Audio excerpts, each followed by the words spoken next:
गुरु नानक देव महाराजन जा वचन जेके तव्हांखे बाबा जन अनेक बार ॿुधाया साध संगत जी कि दुख वेले अरदास, सुख वेले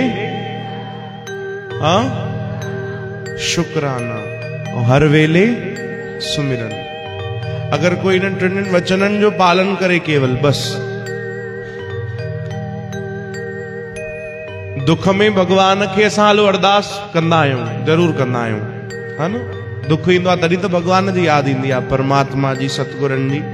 उहो कमु त असां बरोबर कंदा आहियूं, पर सुख में भगवान के भुलिजी वेंदा आहियूं। सुख में उसको भूल न जाना, दुख आए तो ना घबराना। यही गलती कंदा आहियूं, सुख में भगवान के भुलिजी वेंदा आहियूं, भगवान जी भक्ति भुलिजी वेंदा आहियूं, शुक्रानो भुलिजी वेंदा आहियूं।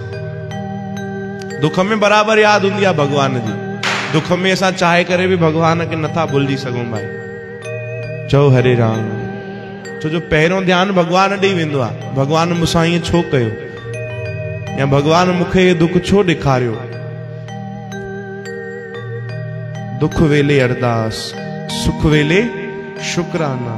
पर सभिनीनि खां सुंदर ॻाल्हि सतगुरनि चई आहे कि हर समय भगवान जी भक्ति हुजे, हर समय नाम हुजे, हर परिस्थिति में, वो चाहे सुख हुजे चाहे दुख हुजे। चो जय श्री कृष्ण।